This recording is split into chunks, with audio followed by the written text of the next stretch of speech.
Good morning, friends.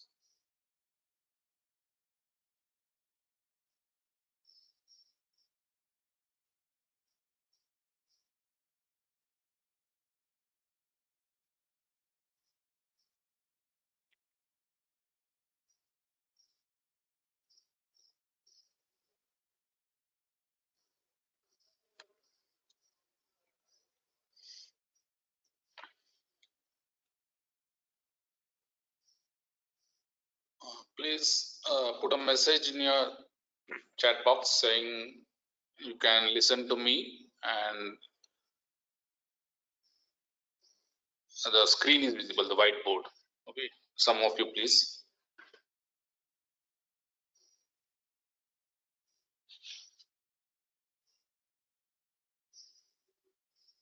Whether the screen is visible to you, the whiteboard, and whether am I audible to you? Somebody please answer. Okay, thanks Tejas. Thanks Anish. Dear friends, hopefully you have seen the videos which Professor Murukkar has shared, and the objective of today's lecture is to revise those concepts and also to test you. Okay, test your understanding on the second law of thermodynamics, number one, and second, test your understanding on the equivalence aspect. Okay, so the plan of the lecture, let me write down what I'm going to do today.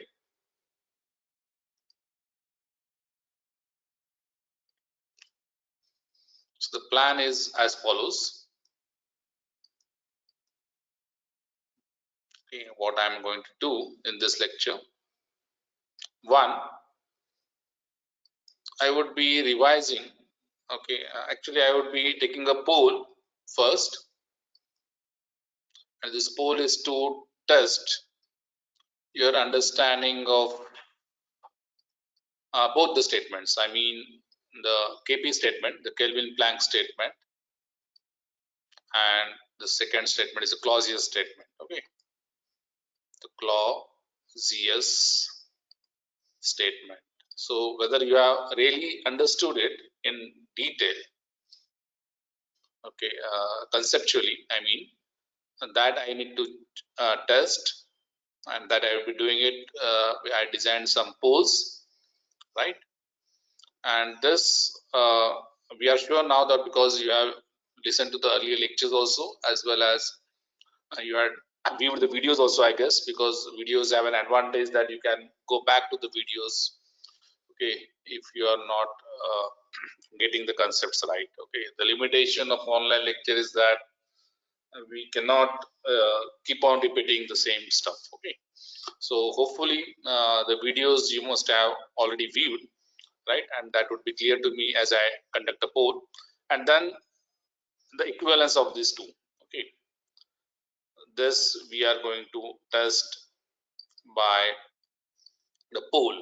Okay, and then based on the feedback, I would decide my pace on revising this. Okay, so a revision of this would be done.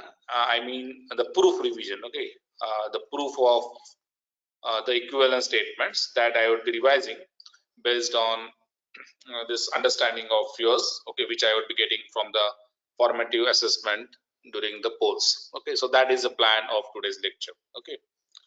Um, so let me put down the first poll. Okay, see, an advice to all the students: you tell your friends that they should log in time, because we would be using the data of your first poll result. Okay, first poll attendance for marking your presence in the class. Because if you are joining late and if you miss the first or one or two polls, then we would be considering you as absent. Okay, that is not to punish you, but that is to make sure that the students they log in time. Okay, what we are observing is that students join a bit late, and that is a bit worrying for us because we have a lot of stuff to cover. And as you know that online lecturing, okay, is a bit tricky, right? So please tell your friends who have the habit of joining late that they are supposed to make sure that they join in time, because we have the entire data uh, of the students who are answering the post, number one, and number two, your login time also. Okay. So let me first put down the first poll question to you. Okay, that would clarify. The first few questions are to test whether you are really understood the Kelvin Planck statement and the Clausius statement conceptually well. Okay, not the words part, but the concept part, whether you are really internalized, that is going to be tested in the first question. Okay, so let me put the first question. This is about the Kelvin Planck statement. Okay, so this is what is the question. Look at this. The polling starts now. So let us see your responses.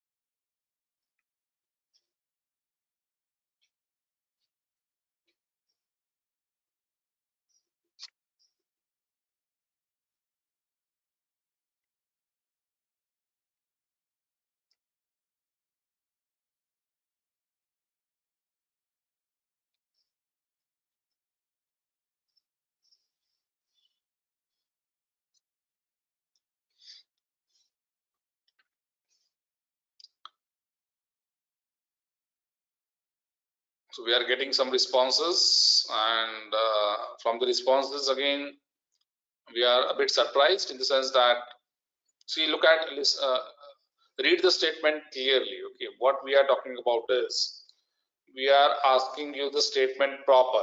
Okay, wherein what Kelvin Planck talks about, what is impossible. Okay, what is impossible to construct, that is what is asked, and it is not asked what is possible to construct.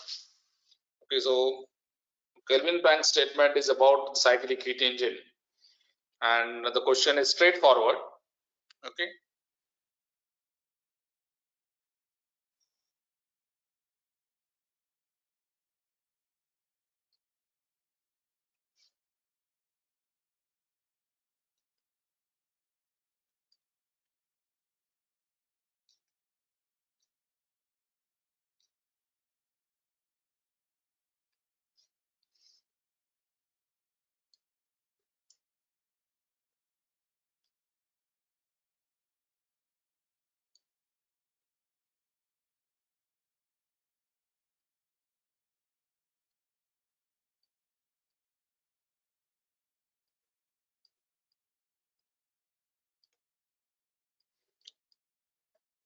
so in spite of so many repetitions, okay, many students are getting this wrong, and that is a bit surprising. Okay, the only reason what I can think of is why you are getting it wrong is you are not listened to the videos which were shared yesterday, and you were also not attentive in the lectures. Okay, which were conducted earlier. So what Kelvin Planck statement says that I am drawing on the whiteboard, and once your poll is done, I would be talking about that.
Okay,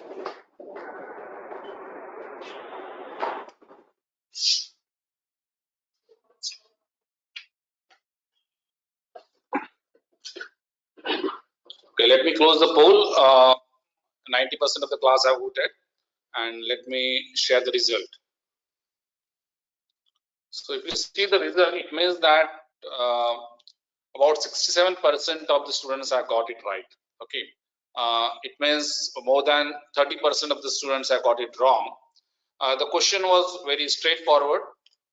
It was asked what was impossible according to Kelvin-Planck statement. Okay, so the answer is it is impossible to construct a cyclic heat engine which exchanges heat with a single temperature reservoir. That is the first answer, is the right answer.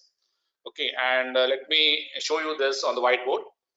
Whether the whiteboard is seeing? Yeah. So on the whiteboard, I had drawn what is not possible. What is not possible according to Kelvin-Planck statement. Okay, so what is not possible?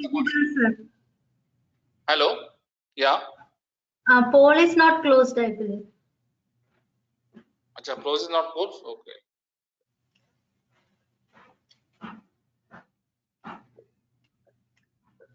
Can you close it from your side? Please close it from your side. Because I had closed it from my side. Actually, whiteboard is not shared, sir. Okay, okay. Now it is seen? No. No? Why is that so? What you can see on the board? What is seen? Poll is visible, sir. But poll I had already closed. Let me. Now what you can see? Result. Okay. So now. No. Now the main dashboard is visible. So dashboard is seen. Why is that so? Okay, now.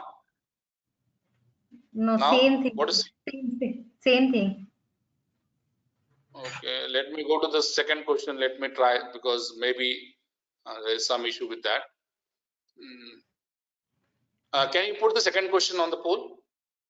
Yeah, I'll do. Yeah, I'll do that. Okay.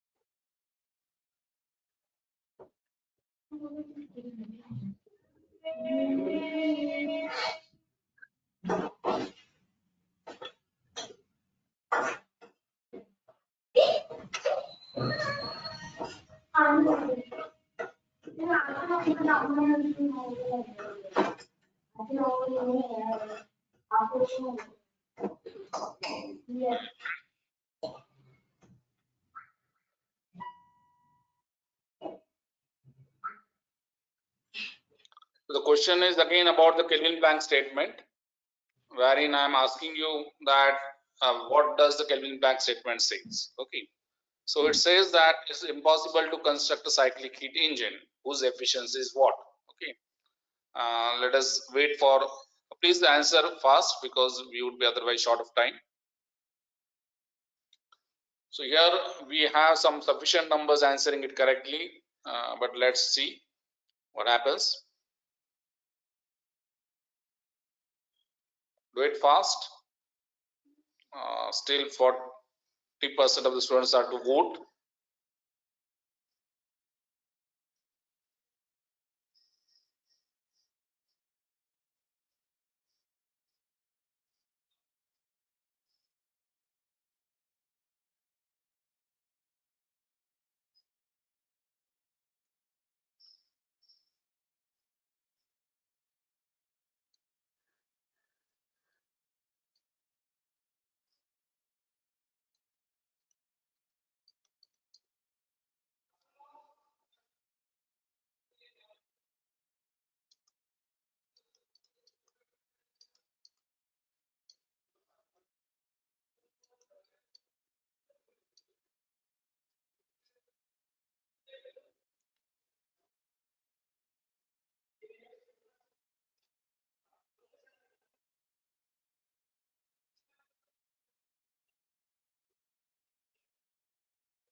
Okay, ma'am, you please close the poll and show the whiteboard. Okay, sir. Show the whiteboard. Okay. Now the whiteboard is seen. No, sir. No. What is seen then? Home screen is seen, sir. Dashboard they are showing. Why is that happening?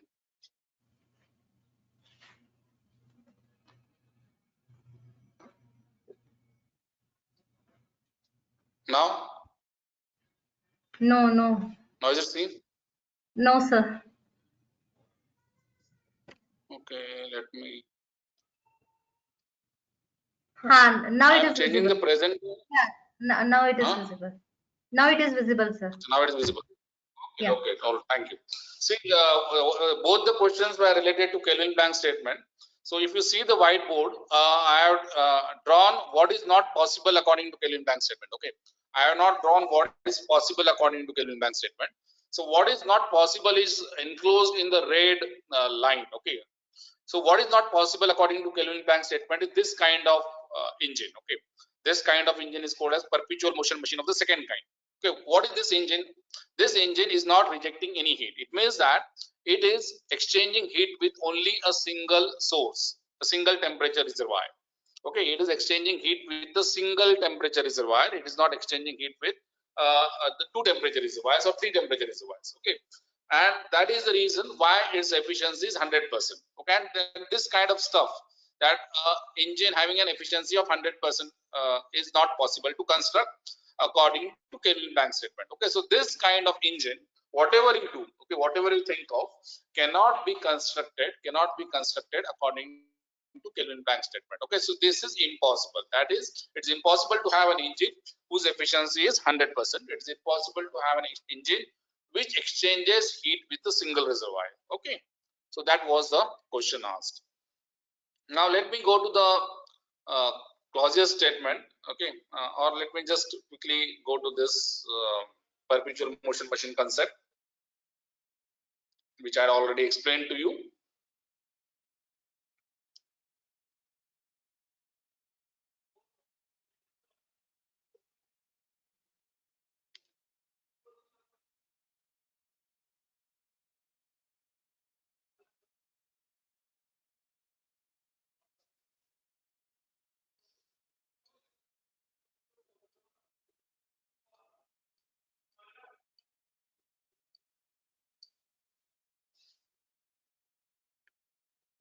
So again, there is a lot of confusion.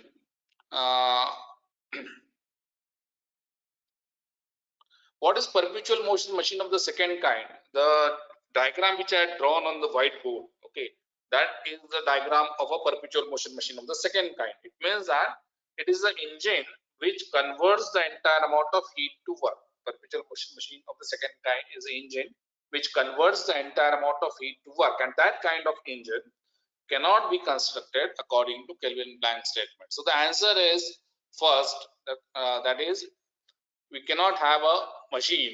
Okay, we cannot have a machine whose efficiency is 100%. So perpetual motion machine of the second kind is a machine whose efficiency is 100%. Okay, perpetual motion machine is a machine whose efficiency is 100%.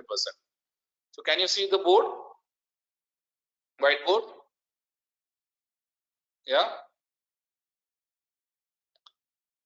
So the answer is perpetual motion machine of the second kind is an imaginary engine whose efficiency is 100%. That is the correct answer. It's an imaginary engine whose efficiency is Sir, 100%. Yeah. whiteboard is not seen, sir. Not seen. Okay. Okay. Okay.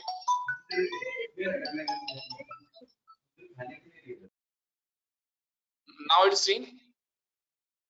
No, no, sir. No. What is the problem? I don't understand.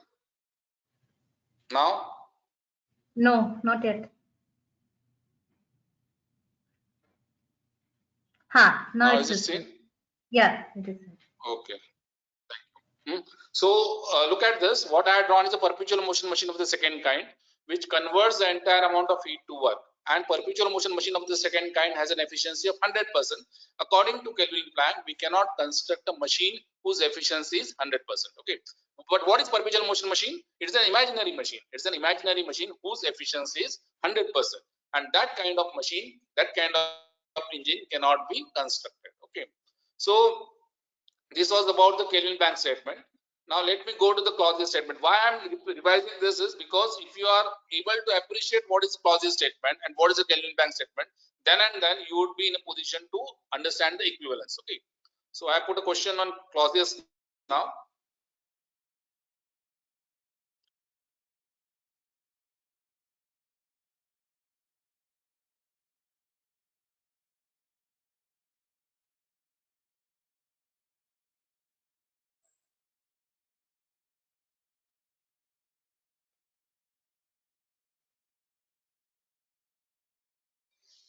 I hope most of you have got it right.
So let me close the poll now. Okay, almost 80% of the students have got this right. It means that you are clear on this. So what is not possible? What is not possible according to Clausius statement? Can you see the whiteboard? Yes, whiteboard is seen, ma'am. Yes, yes, sir. Okay, so I have drawn on the whiteboard what is not possible according to Clausius statement. Okay, so what is not possible according to Clausius statement is this kind of heat pump, which pumps the heat from a lower temperature to a higher temperature when the work input is zero. When the work input is zero. So this kind of stuff, this kind of engine working on a thermodynamic cycle is impossible to construct according to Clausius. Okay, so I hope that you have understood this. Now let me go to the equivalence part, because that is what was in the other two videos which I had shared to you. So before I go to the explanation proper, let me ask you one or two questions on the equivalence part. So this is the question on equivalence. Okay, so equivalence of Kelvin-Planck statement and Clausius statement, whether you have understood this.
So about 86% of the students who have voted, okay, students who have voted, 86% of the students have got it right. It means that almost all of you have understood this.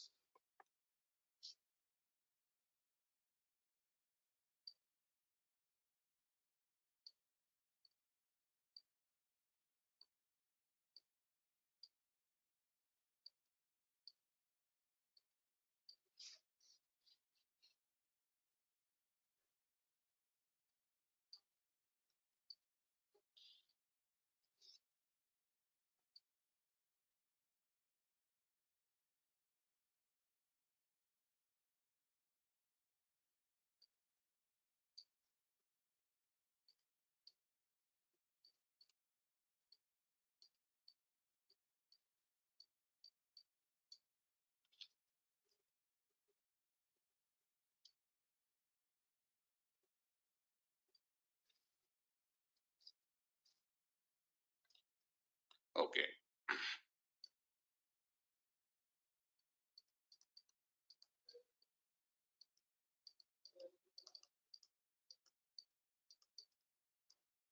So what we want to prove is that if one statement is violated, the other statement is also violated. Okay, as I explained in the video.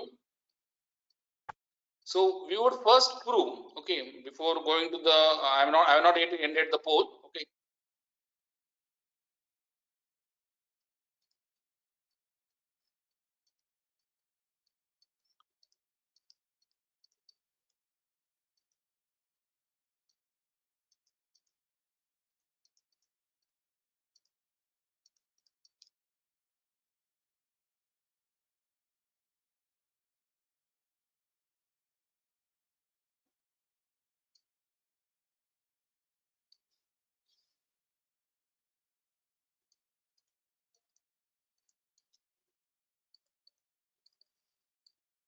Okay.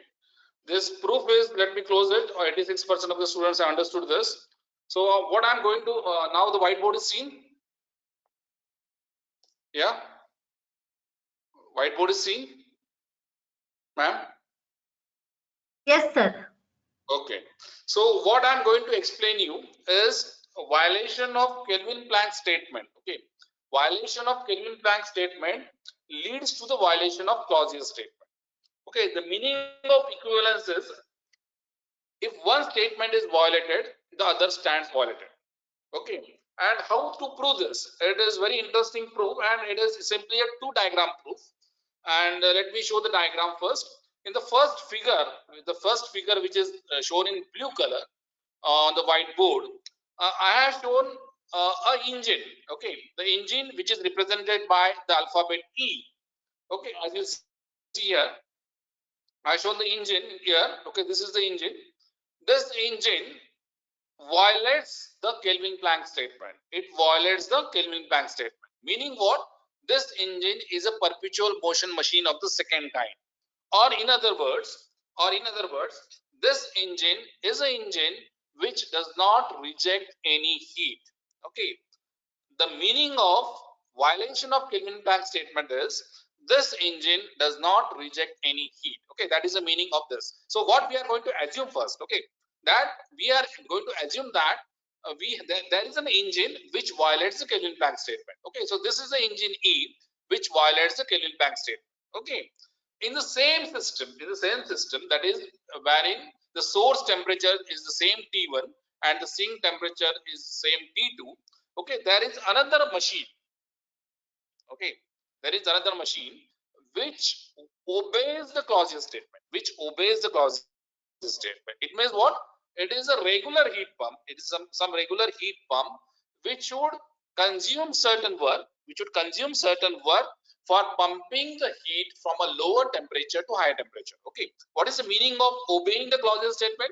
The meaning of the machine obeying the Clausius statement is it is a machine which operates on a thermodynamic cycle and pumps the heat from a lower temperature reservoir to a higher temperature reservoir, but with a work which is not zero. The work which is not zero.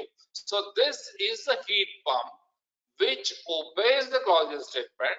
This is the engine which violates the Kelvin-Planck statement. Okay, so this engine violates the second law statement, but it violates the Kelvin-Planck statement, and this heat pump, it violates it obeys the second law statement, that is it obeys the Clausius statement.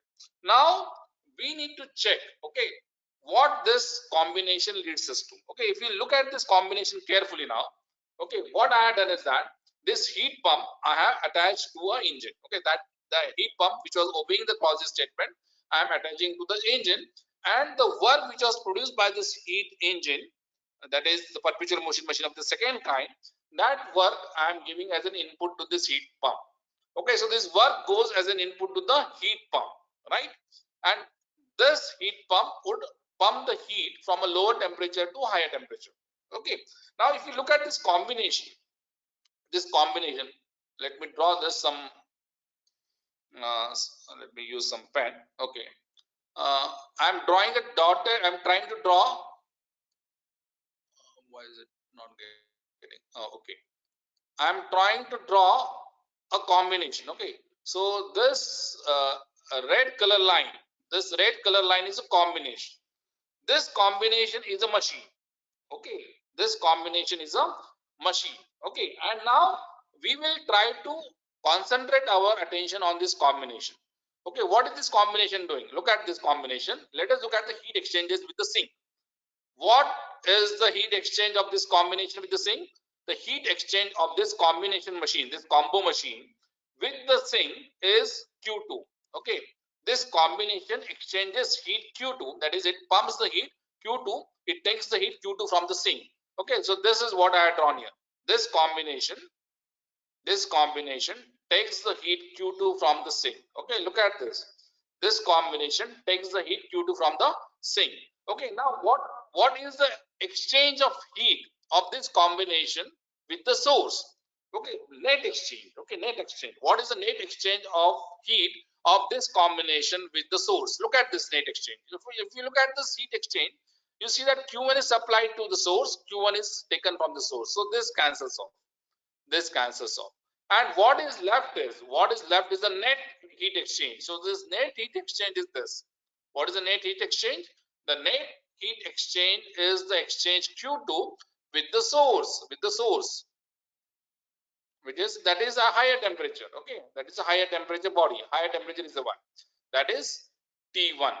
Okay, so what do you find now? Look at this carefully now. Look at this combination carefully. This combination, if you look at this carefully, it is a device. And what is this doing? This device is pumping the heat Q2. It is pumping the heat Q2 from a lower temperature reservoir TL, or you can call this as T2 for similarity sense. It is pumping the heat Q2 from a lower temperature reservoir, which is at T2, to a higher temperature reservoir, which is at temperature T1. That heat is being pumped, and look at the work exchange of this combination. You see that there is no external work. See, this is the boundary, and you will find that external work is zero. This exchange of work is internal to this exchange of work is internal to this. So if you look at this boundary, then the net work input to this combination is zero. It means that work is zero to this combination machine. And what does that mean? What does this mean? This means that you are able to construct a combination machine, okay, a device which operates in a cycle and pumps the heat from a lower temperature reservoir to a higher temperature reservoir without any work input. And you know that this is not possible. Why is this not possible? Because this violates the Clausius statement. It means that violation of Kelvin-Planck statement leads to the violation of Clausius statement. In other words, the Kelvin-Planck statement and Clausius statement are equivalent. Kelvin-Planck statement and Clausius statement are equivalent. This is clear. Violation of Kelvin-Planck statement leads to the violation of Clausius statement. How did we prove this? Okay, once again I'll repeat. What is the method of proving this? We started with the engine which violates the Kelvin-Planck statement. Okay, this is the engine E. Which violates the Kelvin-Planck statement. What is the meaning of it violating the Kelvin-Planck statement? The meaning of this violating the Kelvin-Planck statement is that it does not reject any heat. In other words, whatever is the heat supplied to this engine, which is Q1, whatever is the heat supplied to this engine, which is Q1, gets converted to work, which is W, which is equal to Q1, which is equal to Q1. Okay, so this machine violates the Kelvin-Planck statement. Then what did we say? We said that let us assume a heat pump which obeys the Clausius statement of second law. Okay, so this heat pump is driven by work W, certain work W, and we are assuming that the same work which is being produced by engine goes as an input to the heat pump. Okay, so this heat pump consumes work W, it is not equal to 0, mind well, and by consuming this work, this heat pump pumps the heat from a lower temperature reservoir to a higher temperature reservoir. So what I written is this is Q2, and because this W is equal to Q1 by energy balance, this is Q1, so this is equal to Q1, so this would be Q1 plus Q2, this would be Q1 plus Q2, this is Q1, this is Q2, so Q1 plus Q2 is Q1 plus Q2. Okay, here, so this is we had assumed, right? Then what we did is that we looked at what it leads to, so it leads to a combination device, a combined system, a combination device, a combination machine, and then we analyzed what are the exchanges of energy across this system boundary, across this system. Now this becomes a system. Okay, so you find that this system, this combination device, I am calling this combo just for your convenience. So this combo exchanges heat Q2 with the sink, exchanges heat Q2 with the sink, and it exchanges heat Q2 because this Q1 gets cancelled with the higher temperature reservoir T1. Okay, so there is an exchange of heat Q2 with the lower temperature reservoir, and there is an exchange of heat Q2 with the higher temperature reservoir, and there is no work input, but you still see, what you see is that this Q2 is pumped from a lower temperature reservoir T2 to a higher temperature reservoir T1 without work input, which is a violation of Clausius statement, In other words, what we have proved is that if you assume a system which violates, if you assume an engine which violates the Kelvin-Planck statement, then logically we can show that this would lead to the violation of Clausius statement. In other words, both the Clausius statement and the Kelvin-Planck statement are equivalent. Okay, so this is the first part of your proof. This was the first proof which was explained to you in the video. Right, now let us go to the second proof. Okay, but before that I'll just put a poll till the time I draw the second question. Okay,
So again, we would be discussing this. I'm surprised that 25% of the students are getting it wrong. Okay, the advice is only that you need to visit the videos which were shared to you by Professor Murukkar and get your concepts right. Okay, there is no other alternative but to keep on listening to the videos again and again till you are confident that you have understood the concept. Okay.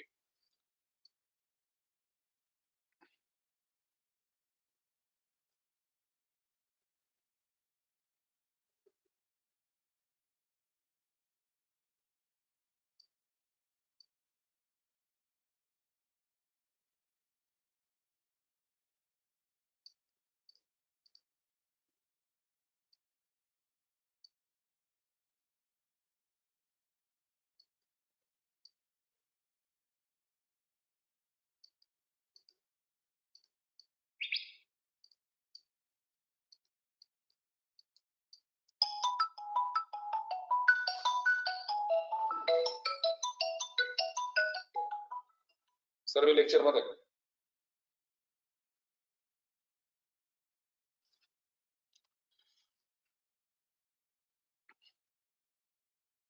okay. So 74% of the students have got it right. The question was in the proof of equivalence. In the proof of equivalence, we assume at the start that an engine which violates the Kelvin Planck statement is possible. Okay, and then finally we prove that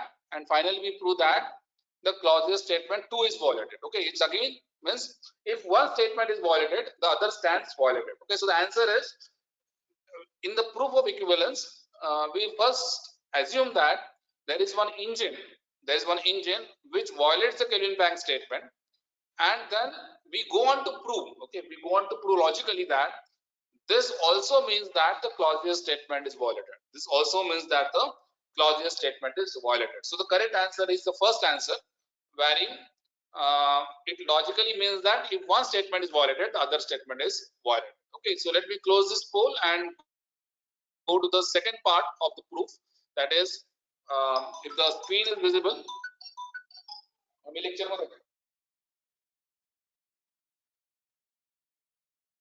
what is the lecture? Oh, oh.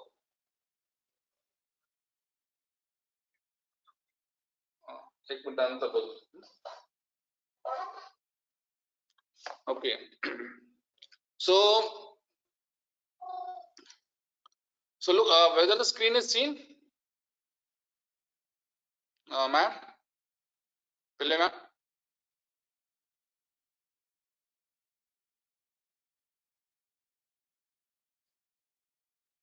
Hello. Whether the whiteboard is seen.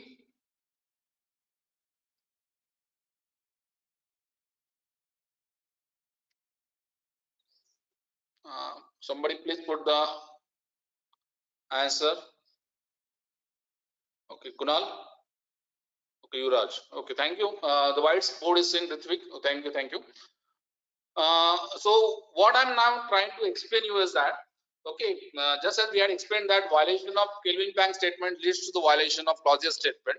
Similarly, this would explain you that if the Clausius statement is violated, then logically the Kelvin Planck statement also stands violated. Okay, Clausius statement is violated, then logically the Kelvin Planck statement also stands violated. That is what we are going to prove. The method remains the same. What is the method? The method is we will assume on the contrary. That is, we'll assume that there exists a heat pump. Okay, we'll assume that there exists a heat pump which would. Okay, look at this. Look at this diagram. First figure.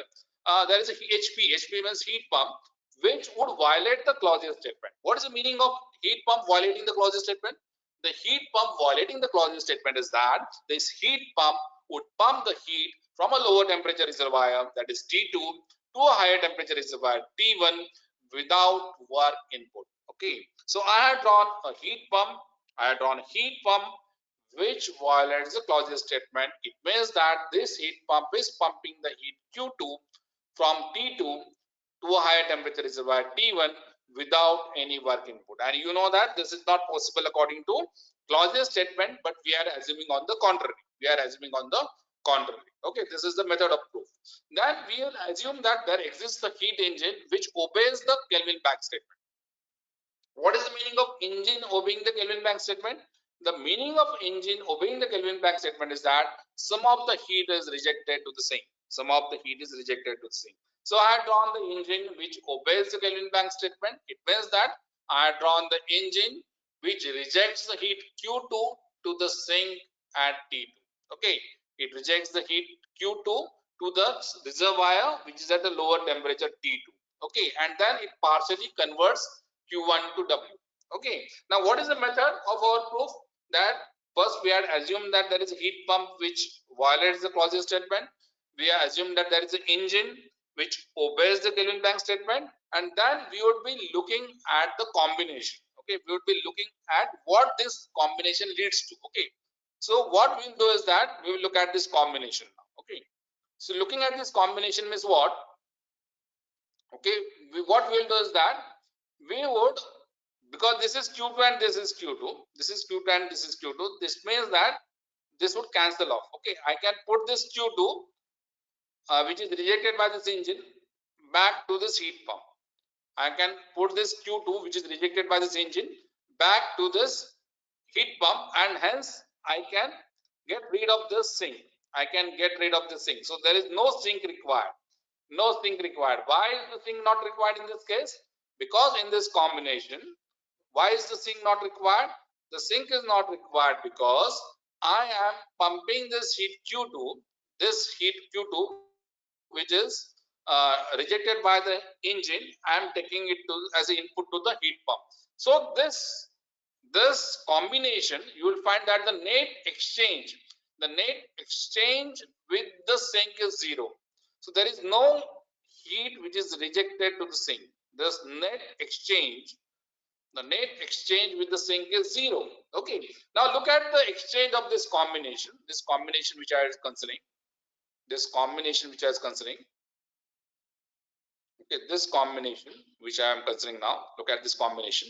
This combination, as I said, does not exchange any heat with the sink, so heat rejected is zero. But what about the heat exchange? What about the heat exchange with the source? Okay, or higher temperature reservoir? You'll find that there is some heat which is going to T1 and there is some heat which is coming from T1. There is heat coming from T1 and heat going to T1. It means that the net exchange with T1 is Q1 minus Q2. The net exchange with T1 is Q1 minus Q2. That is what I have written. The net exchange of this combination is Q1 minus Q2, and this work which is there, you are getting certain work out of this combination. So this is that work out of this combination. So if you consider the combo system, the combination of this heat pump which violates the Clausius statement and this heat engine which obeys the Kelvin-Planck statement, this gives us a engine. Look at this carefully. This gives us a heat engine which produces work while exchanging heat with a single temperature reservoir. Is a violation of Kelvin-Planck statement. This is a violation of Kelvin-Planck statement. So the Kelvin-Planck statement is violated in this combination. So what we have proved is Kelvin-Planck statement is violated when we started with the proof that the Clausius statement was violated. Okay, once again I'll repeat that what we had assumed initially, that we had assumed that a heat pump was operating between T1 and T2, and this heat pump violated the Clausius statement. In other words, we had assumed that there can exist a heat pump which can pump the heat from a lower temperature reservoir T2 to a higher temperature reservoir T1 without any work input. Work is equal to zero. Simultaneously, we had assumed that between the same two temperature reservoirs, there exists an engine which obeys the Kelvin-Planck statement. It means that this engine rejects certain heat Q2 to the reservoir. Okay, so we had taken, because we wanted to prove this, so we had taken that this heat rejected is equal to Q2. Okay, and heat supplied is Q1. Okay, obviously Q1 is greater than Q2. So what happens to the rest? What happens to Q1 minus Q2? That Q1 minus Q2 is converted by this engine to work. Q1 minus Q2 is converted to work. Now what we did was that we had looked at the combination of this heat pump with the engine. It means that we have connected this heat pump to the engine. And how did we connect this heat pump to the engine? We have eliminated the sink. And how did we eliminate the sink? We have eliminated the sink by transferring this heat Q2 to this heat pump. Okay, so I had transferred this heat Q2 to the heat pump, because now this Q2 gets heat from this engine, so there is no need of a sink. There is no need of the sink. So because there is no sink, it means that QR is rejected. QR is equal to 0. Okay, now we looked into the exchanges with the source. We looked into the exchanges with the higher temperature reservoir. So you see that Q1 is greater than Q2. So the net heat exchange with T1 is Q1 minus Q2. So this combo exchanges heat Q1 minus Q2 with a single temperature reservoir, which is at T1, and this combo produces work W.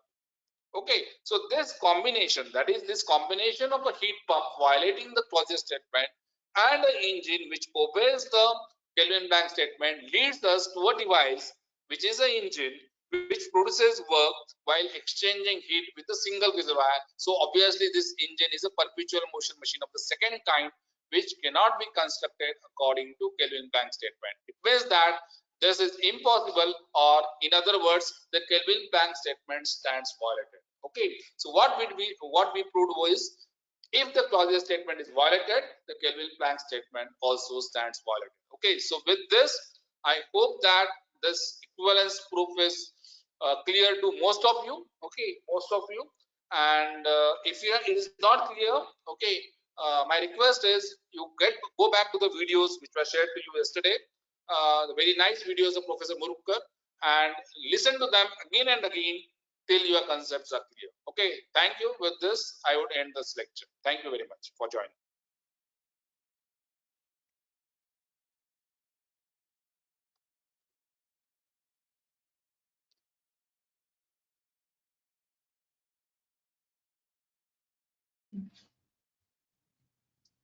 Let me end the session.